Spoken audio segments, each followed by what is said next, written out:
This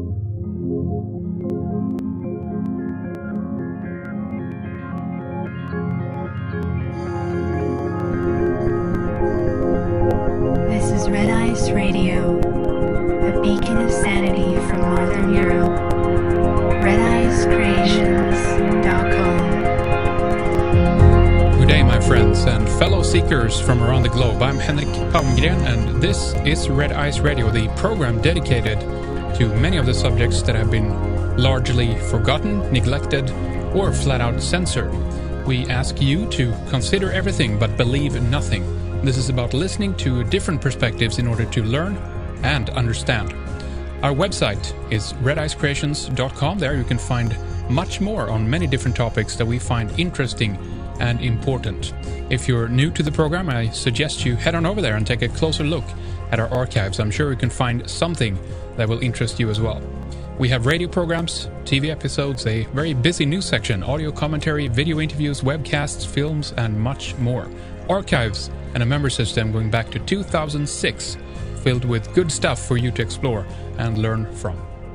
Today we are talking to Drunvalo Melchizedek. He is the author of 5 books, including The Ancient Secret of the Flower of Life, Volumes 1 and 2, Living in the Heart, The Serpent of Light, and his newest one, The Mayan Ouroboros. Drunvalo is the first person in the world in modern times to mathematically and geometrically define the human light body, in ancient times called the Merkaba. He is the founder of the Flower of Life facilitators that have been teaching his work in over 60 countries.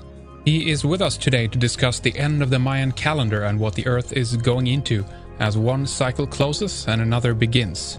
Melchizedek tells us about a transformation on Earth that will take place unlike any other. Drunvalo argues we'll experience physical, spiritual, and frequency changes as we mature and transfigure into different beings. All right, this is going to be very interesting. We have Drunvalo Melchizedek with us here on the line or on the Skype channel, whatever you actually want to call that. It's really good to have you with us, Drunvalo. Thank you, first of all, for coming on the program and, of course, spending some of your time with us here today. Thank you, Henrik. I'm very happy to be here, and I think this is going to be fun today. I think so too. We have a lot of things to talk about, obviously, and I definitely want to get to your new work. You told me a little bit about it off air here, and it sounds very interesting. We're right at the end of the cycle of the Mayan calendar and everything else, of course, and this is a good time, if any, to talk about this stuff. But why don't we just in the beginning here, for potential newcomers to your work, Drunvalo, just tell us briefly a quick overview of some of the major areas that you've been talking about, researching and working on over the years here. Well, I've been teaching now for a little less than 30 years, I guess 28, 29 years, and I've been through a lot of different areas. However, it has always been consistently in the direction of consciousness itself, even though sometimes I may get into other kinds of things like free energy or science in some way or something else. Mostly it's constantly leading us toward higher consciousness. And that is the focus of my life for sure. Absolutely. And so what are some of the indications for this? We're obviously in a very interesting period, and we're going to get deeper into this. But how do you see this from your perspective? How we are evolving, how potentially even the planet are evolving, and how does this manifest itself if we're moving deeper and deeper or into a greater form of consciousness, Drunvalo?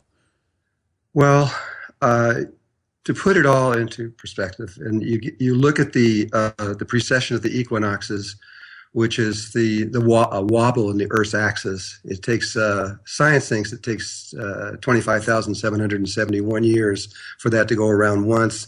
The Mayans say no, it's 25,625 years. They're off by about 142 years or something. And it is that cycle that is what everything is about. What the whole Earth is leading into. There is a whole paradigm behind that is huge, and that has been talked about since the Vedas 6,000 years ago, and still deeply into Hinduism and Tibetan Buddhism. It is behind everything they're saying. It is the focus, because according to them, half the cycle, you divide it in half, and so it's really about 12,000 something years each way, and we have just come around the last half. And on December 21st, 2012, at 11:11 p.m. at Chichen Itza in Yucatan, Mexico, the sun, the earth, and the center of the galaxy line up in a straight line. Now that just might say, well, it's like an eclipse or something, but it is, from their points of view and from the Mayan point of view and the tribes that work with them, it's way much more than that. For one thing, for the last 12,000 something years, the cycle has been male, and it has been male dominated. And starting on December 22nd, 2012, the cycle switched to female. And the females will basically begin to control the world, just as the males have for the last 12,000 years. They will take over everything. They will take over the governments. They will take over the religions. They'll take over everything. This is what the Mayans are saying anyway, because that's just what happens when this happens. And then in 12,000 years from now, they will get all convoluted and kind of crazy like the males are now. And the males will take over again, and coming down the dark side, they will protect us as we go into there again. So this cycle's been going on forever. That feels like a pretty, well, it's a long cycle, it's a long period, but it seems like, if we can put it in the context, half of the game, the other team holds the ball, so to speak, and then for the other cycle, the other team, this seems to be kind of pretty evenly distributed, if I put it that way. It is perfectly evenly distributed, but what happens is eventually, like the males will come down the last 2,000 years, they've been getting more and more weirded out, and at this point, all we're doing is just having wars all over the world and going crazy.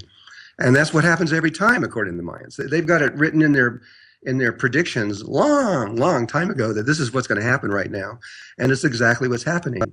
But they see that the world has looked at their prophecy and only seen the part that they talked about toward the male side, which is from there they see what always happens is that all the male institutions and everything that they have created dissolves away. And so from their point of view, the governments and everything dissolve away, and a whole new way of perceiving the reality appears, which is purely female. And this is what takes over, and this is what keeps the balance as we evolve over time. And so there's a lot of things that they have in their predictions, but they haven't talked about them. Mm-hmm. They've kept it quiet, and mostly because it's so outrageous.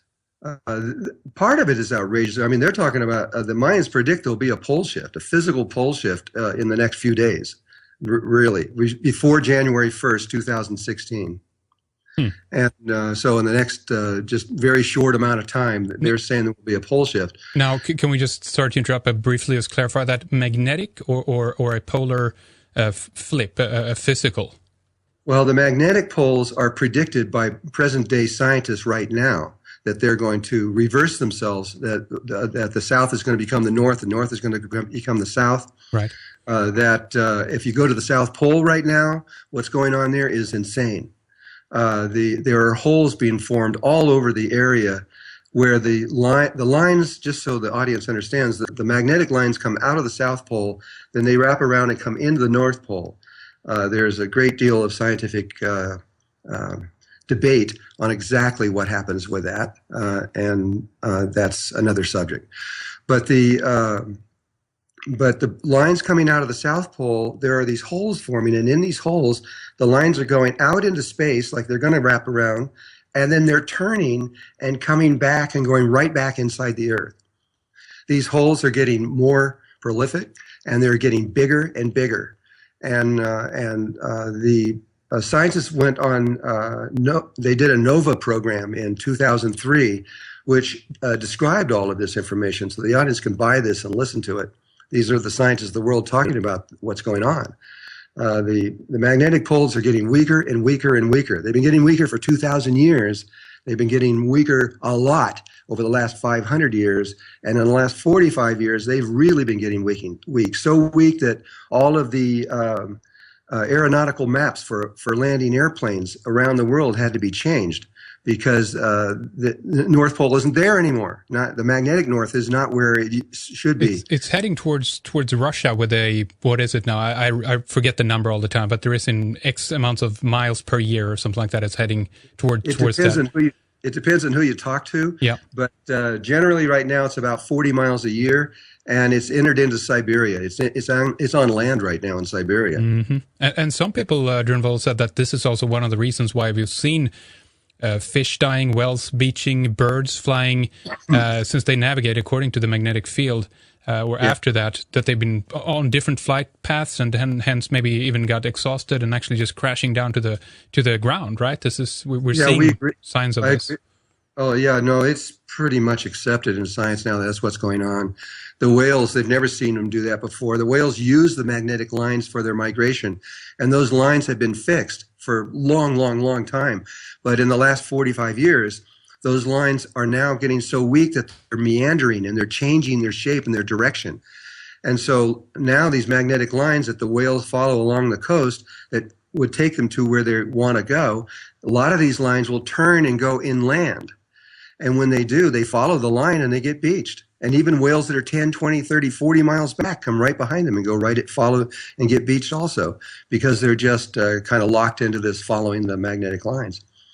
And the same way with the birds and lots of other things. You could bring it right down even into menstruational periods of human beings. Things are changing all over the world because of this. And I remember that news story. Sorry to interrupt again, Drunvalo, but the Greenlanders, if that's what you call them, the people in Greenland were apparently reporting that the sun were rising 2 days early, and that was done last year, I guess. And that's pretty incredible. That I don't know what it means. People have different, reasons or speculations for why this actually happened. But it's incredible the shifts and the different anomalies that we've called it before that actually is taking place around the planet right now. Well, if the Mayans are correct, and then along with the Mayans are the Hopi prophecy, which corresponds exactly with the Mayans, and even the people that are over the Mayans and the Hopi, which are the Kogi and the Arhuacos out of Colombia, they are considered higher than them, but they're related. And they say the same thing, that we are about to go through a transformation on Earth, the likes of which that no one has ever even imagined taking place. It's not only just a physical change where the magnetic poles shift and go north and south, reverse, and followed by a physical pole shift, which would be just incredible with a civilization this big. But that's only, from their point of view, the unimportant part. The important part has to do with consciousness itself, and this is why they have me on board with them. Because the Melchizedek consciousness and the Mayan consciousness is the way we perceive the world is identical. And so we have the same understanding, the same set of concepts to be able to relate with. And what they talk about is that after these things, shortly after the pole shift, there is a change associated with this pole shift that has to do with the way human beings interpret the reality. We actually see the world differently, not the way we do now. And over a very short amount of time, according to them, we become something that would not even be considered human, though we will look the same. Mm-hmm. But our way of perceiving life is altered so dramatically that it's a complete change in humanity itself. Practically overnight, or what periods are we talking about here? Probably, I actually don't know, and they don't know either. They do believe that that the primary transformation will take place in about 30 hours. But the full transformation of what this means, they're not exactly sure at this moment, and I'm not either. It'll be definitely it'll be done. The outside date of all this is January 1st, 2016. So all of this is going to be completed before then. But we don't know precisely when. Well, it's all right. And is there any indication then that this is a cycle that begins or initiates in some way with the end date of the Mayan calendar here in 21st of December 2012, or how do we can we connect these dates, if you will? Well, the date of December 21st, 2012 happens to be the moment when the alignment takes place, when the Earth and the Sun and the center of the galaxy are aligned. But what they say, and they're very clear about this, and I've spoken with both of the primary Mayan councils, the Guatemalan Mayan Council of Elders, which was with Don Alejandro Cerrillo, and the Itza Mayan Council of Elders, which is with Pedro Pablo Chukpec, who is now the head of the entire Mayan nation. And they have very definite ideas about some of these things, and then at the same time, some of these things that they understand are not clear, and that would be another. That would be a whole nother section of understanding of what's going on, because when the conquistadors came in 500 years ago, their purpose was to destroy the Mayans. They really, and they did. They had huge libraries with information greater than anything we have now, greater, and they destroyed all of those books. They destroyed all of them but 4. But the Mayan prophecy says that all of their information is going to come back to them, and that's exactly what's happening. There'd actually be a movie should be made on this because it's so amazing. But all of the books, all of their sacred knowledge is being returned to them as we speak. It's gone from 4 books to 13. There's now 13 books that are available for the world to read, and there's about over a little more than 1,000 more that are coming. Now, very interesting. There's so many points here I want to discuss more in detail, of course, but this would imply, if we stick to this subject right now, this would imply that the conquistadors on orders from the Vatican and what have you to go over here and to eradicate, that implies that they knew what they were doing, correct? And hence, what did they know and what do they still know? That's what I want to know. Well, the Vatican plays a huge role in the entire world's finances and everything else. It's just amazing what's going on there. But I'm not going to try to put down the Vatican. I just think that at that time they were mostly interested in the gold, and that was their whole purpose, I believe, at that time. But we don't know for sure. But now. In modern day times, I think that they do understand the implications of what Mayan science means. And because the reason I'm saying that is that they were so concerned about the Mayans having a chance to be able to speak to the world. We had something set up through Unify Earth, which is going to create it'll be the largest global networking event ever in history if it takes place. They expect 2.5 billion people to be watching at the same time. And all this was set up exactly for December 21st, 2012. But when they tried to get Chichen Itza and to lease it, when the Vatican found out what they were doing, the Vatican got in the way and actually forced the Mexican government not to give them this whole thing and not allow them to do it. Okay. And at the same time, the Mexican government passed a law that said that on December 21st, 2012, the Mayans were not allowed to do any ceremony in any of their own temples anywhere in Mexico. You're kidding. No. Is this available online to take a look at? Reports on this or something? You can find it somewhere, I'm sure. Yeah. They sent me a copy of It's a Mayan Council sent me a copy and said, look at this. And so they won't let them. They were all planned to do ceremonies in every one of their temples, and they will not let them do ceremony in any of them now. Now, what are they afraid of then? What could happen if they did? There's no doubt the Vatican was behind this, so we don't know what the Vatican's afraid of, but they won't let them do it. Very interesting. I want to go back to the question of what would drive the changes. If we're talking about changes of our consciousness or the way we perceive the world, we think about the world, or our relationship to it. Are we talking about DNA changes, biochemical changes of the brain, or is this on a soul level, if you will, or a spirit level? And if so, what would drive that? Do we have any answers about this at all? Well, what the Mayans say is that yes, there will be DNA changes. We are going to be altered from inside out, and these DNA changes are triggered, they say, by this alignment with the center of the galaxy. And but the full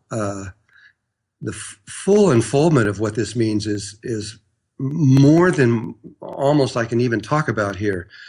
They're talking about us first making a change here on the third dimensional level of this earth, and then they say that we move from here up a frequency into the fourth dimensional level of the earth. We actually go into another level of existence that the world is not really aware of. And from there, our bodies begin to change, and we grow. We become a lot bigger. Females get to be 10 to 12 feet high, and males become 14 to 16 feet high with these huge brains. And we transform ourselves, and they said it takes about a 2-year period for our body actually goes through metamorphosis. I mean, this is why they never talked about these things, because the world would just say, you're crazy. This could not possibly be. But you got to understand, their science is far more accurate than anything that we have on Earth right now today. Their calendar is more precise than all of our computers in the world can create. And they don't know how they did it, but it is. It still is. Even after they've made all the adjustments in the year 2000, they made all these adjustments on time and everything's like that, and they still can't get as accurate as the Mayans have. The Mayans have connections with other levels of existence that we don't understand at all. We don't even know where they came from. We don't even know how they got where they are. If you ask any of the Mayans, if you ask any of the Hopi, and if you ask any of the Okogi or Owakos and say, where did you come from? They said the last place we came from was from Atlantis. All of them do. And they've said this to me personally. And they talk about Atlantis and what happened there. And what happened in Atlantis, which even though there's no scientific documentation or proof that it even existed, other than Plato saying that, there is. This is hard to express. Sure. No, I'm listening. It's very, very interesting. I have so many things I want to ask you, but I want to give you plenty of time to just kind of lay it out here, Drunvalo. So go ahead. Well, there were things that happened in Atlantis that are still affecting us today, and I've just wrote a new book. It's called the Mayan Ouroboros, and which is the snake biting its tail, which is the end of a cycle coming right back again. And they have a glyph for that, which we'll put on the cover of that whole thing. And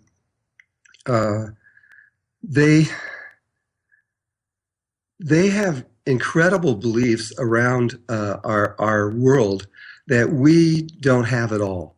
And yet at the same time, their science is so accurate, so perfect in so many ways that we don't believe them. We don't really think that they have. Like I said, we don't even know where they came from. They say they came from the stars. Before Atlantis, they came from the stars. They know exactly where. They know how. They know when. And we just don't understand. It's like with the Hopi. What archaeologists say is that they came from Russia across the Bering Strait, came down through Alaska, Canada, and finally walked themselves into the Four Corners area of the United States in Arizona. But that isn't true. Grandfather Eric, who is the history keeper of that tribe, who is a friend of mine and has told me all of their history, and says that they came out of Guatemala. They said we don't know where they came from. We know exactly where we came from. We know every trail that we came here on.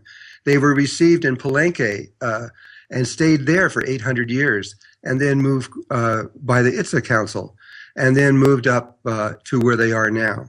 And so our history is just filled with errors, and so it's hard to talk about a history that nobody knows. It seems to have been lost and forgotten, obviously, and partially because of this. And this kind of ties in what I want to ask you about is we have a halfway point, as you said, in the cycle about 12,000 years ago or so, and many people, or 10,500 BC, 10,000 BC or so. A lot of indication seems to point out that there was a cataclysm on the planet at that stage as well. Major catastrophe. Yes. For all we know, this could actually be the period when, and if there was such an island as Atlantis or continent, city, country, what have you, actually went under. Now, does that also mean then that when we're in these shift points, as you said before, they just, for some reason, this is also means a planetary purge, almost a cleansing of the surface layer on the planet.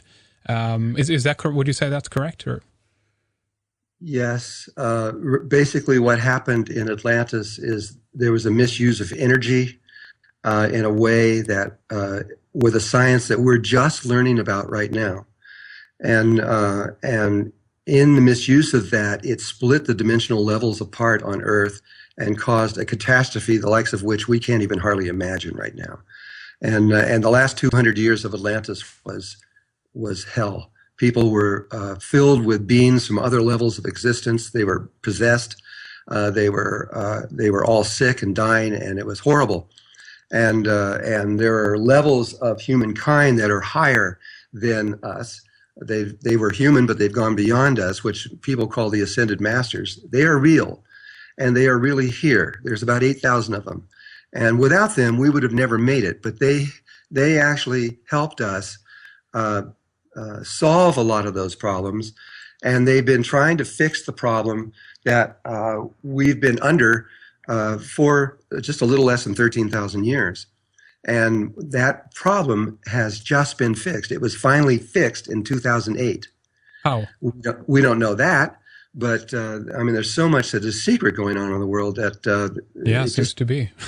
isn't talked about. Mm-hmm. But they had to, what science does know, but they don't talk about it to the world, is that in order for a consciousness to exist on an Earth, no matter what it is, human beings or bugs or deer or anything else, they have a very specific geometrical relationship to sacred geometry.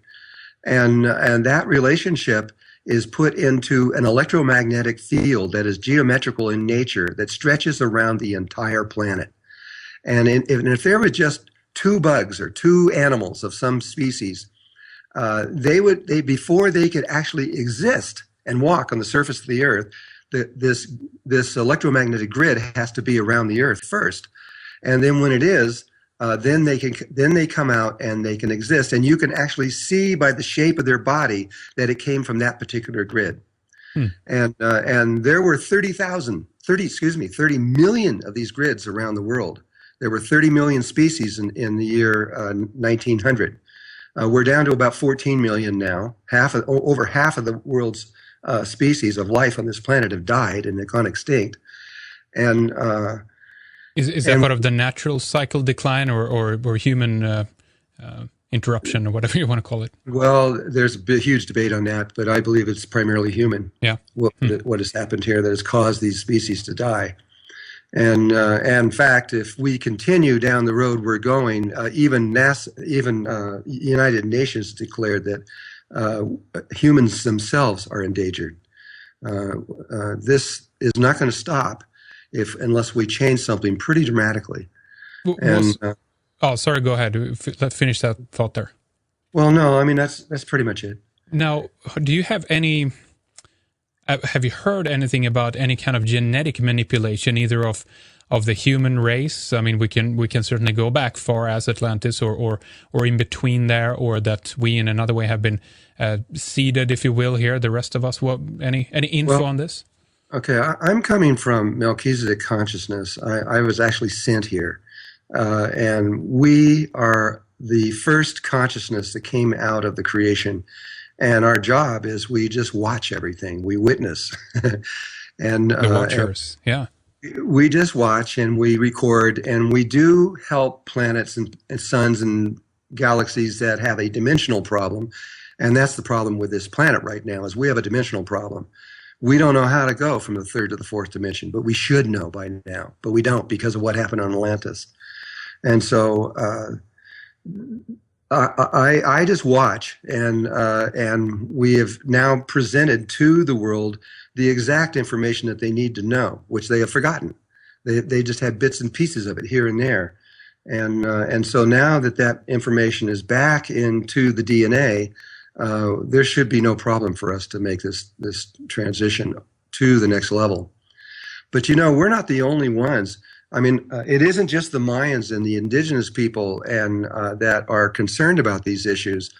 Look at what NASA just talked about a year ago, where they were predicting that the solar flares and the magnetic field was getting into such a position that the solar maximum of this solar cycle 24 that we're in right now, which will hit us in the spring of 2013, they're predicting a catastrophe on Earth at that time. Are you aware of this? Yeah, oh, for sure. We've done programs about it. We've been, maybe not warning about it, but we've been talking about it for a long time now. Definitely, we have. We've been watching the activity of the sun for a long time. And it seems definitely to be on the rise. And there's been some speculation back and forth that it hasn't kicked up as quickly as they thought, what have you. But as we know, Drunvalo, when it comes to the sun and the eruptions, it could go extremely fast. And again, from historical point of view, historical records, again, going back to 10,500 BC or so, there seems to be evidence that whatever happened actually involved the sun as well. So, Sun is always the key to everything. All life on Earth came from the sun. Every scientist on Earth will tell you that. It came from the light and the radiation from the sun. That's where we came from. Sorry to interrupt. Is it that then that might be one of the driving forces for? Some people have called it mutation, which is a kind of a drastic word, but changes to make it more. We are going to mutate. We're going to change pretty dramatically. And if all these people are correct, and what they're saying. But, England also went in and researched everything that NASA had said and done and all their records, and looked at the whole thing. And they came back with the same conclusion. This is probably going to happen. So we're talking about, from what NASA says, between 1 month and 9 months of the world being shut down. Shut down. No water, no food, no gasoline, no nothing, no money, everything shut down. And if that were to happen, just the number of lives that would be lost. Some of the figures I was looking at was 300 million people in the first 90 days. Well, I mean, we've done programs about what would happen if the electricity to the cooling system to the nuclear reactors would stop. Oh, I know. I mean, toast, bye-bye. I know. There's real problems that are associated with all of this. But have you read what the Russians have said? No. About that specifically, you mean, or? Yeah, well, the Russians have taken it another step further. You're familiar, I'm sure, with the crop circles all around the world. Oh, of course, certainly, yeah. And Colin Andrews, this is a very good friend of mine. He said that about 80% of them are man-made, but there's these 20% that you can't put out because they're not crushed down by boards. They grow into place, and they're still alive. And those crop circles are extraordinary. And who's doing them, nobody knows for sure. But there have been groups around the world that have been trying to decipher the mathematical information in these crop circles to try to understand what it is that whoever's doing these are saying to us. They're obviously trying to say something to us. And nobody's been able to figure it out until just recently, and the Russians did it. They broke the code, and they can now read these crop circles like we're reading a book. And so can you give us a few examples? I mean, one example that I'm aware of is a few years ago where there were patterns, indentations, if you will, standing crop, lying down crop, and this was basically interpreted as 1 and 0, and then they translated that into ASCII code and actually just printed it out on a computer, and it was actually a coherent sentence, about bearers of false gifts or something. I don't remember the whole story, but it's pretty interesting. It's online. They all break down into words and things that they're talking about. Mm-hmm. And who is spearheading this is Dr. Marina Popovich, PhD. She is a cosmonaut, and she's walked on the moon, and she's 86 years old. She's highly, highly respected in Russia, along with about 5 other Russian scientists that did this work. She put this work out, I think, in August of 2011, and she wrote a book also on this, along with 2 or 3 other Russian scientists that were co-authoring it. And now, today, there's over 50 major Russian scientists that agree with her, and lots of scientists in the world agree with her, based on what is being said. Well, what they're saying is, in a nutshell, is they're telling us that very quickly, very soon, any minute now, there's going to be 8 catastrophes on the Earth, 8 of them in a row, one right after another. And the first one they're describing sounds like the one that NASA's talking about, where all the computer systems are blown out, are erased. The memory is erased, which erases all the memory of all the computers in the world, all our personal computers as well, except for those that are in really good Faraday cages, of course. And so let me see, where was I going with that? Well, I want to hear a little bit more about that. She authored a book called Letters of Extraterrestrial Civilizations, The Last Warning. That's the book, but she put out a science paper describing all of that. Mm-hmm. In condensing it down into a thing. So she says that there's 8 of these. She says, we will survive the first one. She says, but the chances of anybody surviving the second one is pretty slim. And so what the crop circles, which she says are extraterrestrials that are making these crop circles, I agree with her partly, and partly it's also the Ascended Masters. It's partly human and partly ET. But she says what they're saying is that these catastrophes are coming, that we have to do something. We can't just sit here and wait for it to happen, because if we do, we're not going to make it. And what is that specifically, do you think? Well, this is the area that she hasn't defined very well. What she says that they say is that we have to leave the 3rd dimensional level of the Earth completely, and we have to go to the 4th dimensional level of the Earth. We're still in the same place, same planet. We're on a different frequency. The dimensional levels are separated by frequency in exactly the same way that music is separated by frequency. It is exactly the same thing. And so when you go from one dimension to the next, you can just look at the chromatic scale and see exactly how the dimensions are separated from each other. And so we have to learn how to change the channel. That's all you do when you change a television channel. Right. You change it and you go to a different wavelength. And our consciousness has to be tuned to a different wavelength, and poof, we're there. We're on it. And okay, but that's very interesting. And we're still then part of all the other 3 dimensions at that point, but does that how do I phrase it, protect us from the upheaval and cataclysm that's going to happen on the Earth at that stage? On the 4th dimension, it doesn't happen. What's happening there is that everything is in balance and perfect peace. There's no problems. And it only happens on the 3rd dimension of the Earth. And so the Mayans say, and so do the Ascended Masters say, is that everything is set up for the people on the Earth, completely ready for them to make this change. And all it is we have to change something within us. We have to make a change, and we know exactly what that change is. It is not. It's a little complicated, but it's not that hard, and it just requires a little bit of understanding, and we can make this transition over. And once we do, according to the crop circles, everything's fine after that, because it's all prepared on the other side. Now, we've talked with others as well on the program about, there's different words for it, New Earth, and that there's we're basically looking at a situation where people could be walking side by side, still physically on the planet, but because of their consciousness, because they're actually in such a different place, it's almost like they don't see each other, and what affects one does not affect the other. Is that the same principle we're talking about here, that those who might be stuck, if you will, in the 3rd, might still be... go the- ahead, Drunvalo. Yeah. The third dimension is almost all matter, very little energy. The fourth dimension is almost pure energy and very little matter. So when you look at the human body, the body is dense, the human body, and there's not very much energy there, but it's a lot of mass. And when we make the transition over, our bodies are just energy. But there's still mass associated with it. The atoms are just at a tremendous differences. And so if you have a fourth dimensional body on the third dimensional earth, you can't see them. You look right through them. Mm-hmm, yeah. But on their world, we look normal.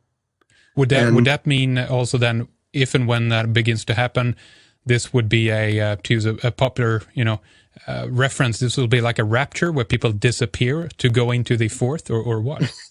Yes, that's exactly what. There's actually three ways that it's possible to go to there. One of them is what Jesus gave, which is to do resurrection, which means that you die, and directly after you die, you recreate your body and bring it with you. Now, according to all of the people that I know, all of them, we must bring our body with us over to the fourth dimension. If we don't, we're in trouble. And, well, not real trouble, but it won't work. And so that's what Jesus did right afterwards. He reconstructed his body, brought it with him, and went on from there. And there's another way.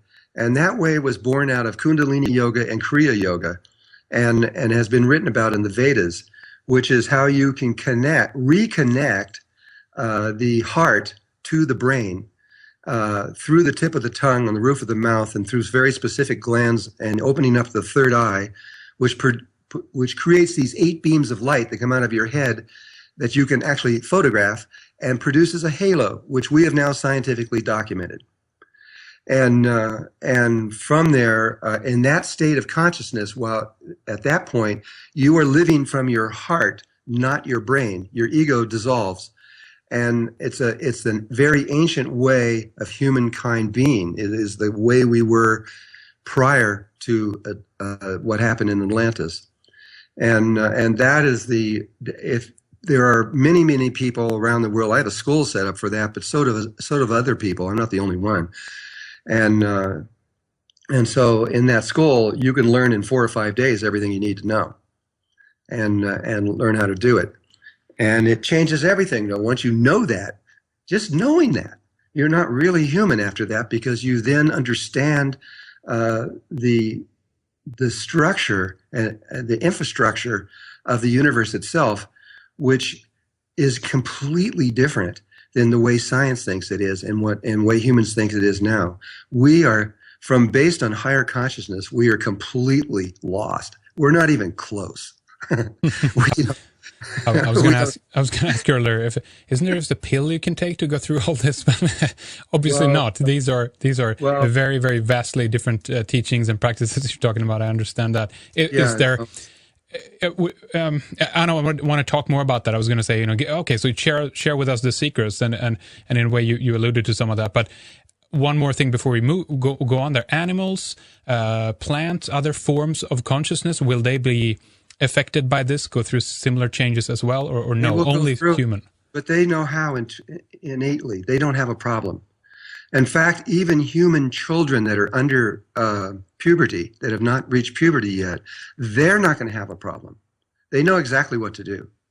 The only people that we have a problem with on the whole earth is adult human beings.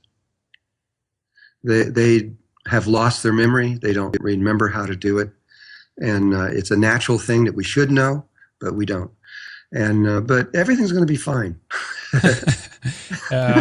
Well, we need to talk more about this, and we're going to carry on here for a little bit longer before we take a break in between the segments. But you mentioned some of the Vedic cycles before. Obviously, the Yuga cycles, and you talked about the precessional cycle. We have people like the Vedic astrologer Swami Sri Yukteswar Giri, I think is his full name, if I pronounced that correct. He kind of connected the precessional cycle with the age of Aquarius, with us going into a new era, and some people have placed this hundreds and hundreds of years from now. But in your view, do you kind of, is that what's happening? Is that what we're going through, these two connected cycles? On December 22nd, 2012, we entered the age of Aquarius. And you can see it right in the cycles if you look at it. It's clear to me anyway. Yeah. And that's that's why we go into a new yuga, and in so doing we actually change the nature of who we are changes. Everything changes within us. We are not just like a rock that is just fixed and stays there forever. We are constantly transforming. And we just happen to be at one of these times of the great transformations. The Mayans do it. They don't count through the precession primarily, even though the Tibetans and the Hindus do. They count through what's called the Mayan long count. And that is a 5,125 year point something cycle.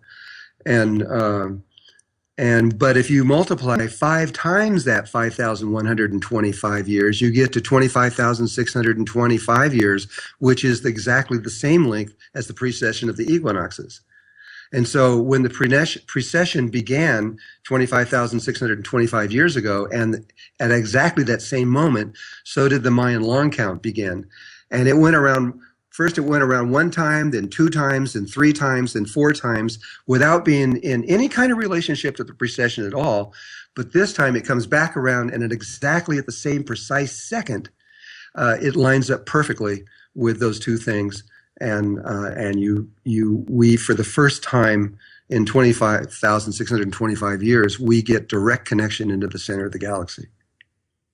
I want to talk a little bit more about what would aid and help along in this process. You alluded to some of these things before, what people can do, and also the comparison or the opposite to that. If people, keep up as usual, trying to with the. I heard we did an interview with one from the Heart Math Institute. By the way, you mentioned kind of some of their work previously. Oh, the Heart Math is great. Yeah, really interesting stuff. And I remember he saying that pure physical work or labor doesn't actually really work anymore, doesn't produce results only. You have to have consciousness and intention and will, if you will, with you as well. That's right. If we keep up, it to me it seems anyway right now in the period we're in currently, that if you just keep going as usual, there's a lot of resistance there. Things aren't working as smoothly as before. Do you know what I'm saying there? And if so, is that part of that cycle of resistance in that we are in the window. There's a window on either side of December 21st, 2012, and we are inside of that window when the change takes place, and we are changing now. We are in the midst of a transformation at this moment, and but we do come to this point where the whip is cracked, and it's a very fast thing. It's 30 hours long, where there's a huge transformation takes place within all of us. It is just as big as what would happen with a butterfly. Moving from one life form to another, all just kind of secretly, and so I'll tell you, just to go straight to the heart of the whole thing, is that what the Mayans say, and the Hopi and a lot of the other ones is that the problem lies in the fact that we think this world is real. And we think it's solid and fixed. And we don't know the source of where the world came from and where everything came from. This is how they see our problem. And we think that if we die, that this world just keeps right on going, and it doesn't have any effect on anything. One single being has no effect on anything. From their point of view, from Melchizedek's point of view and all that is exactly wrong. It is 180 degrees off. The outer world is not at all what we think it is, if these guys are right. It isn't. This is why we're not even close. What it actually is, it is made only of consciousness and nothing else.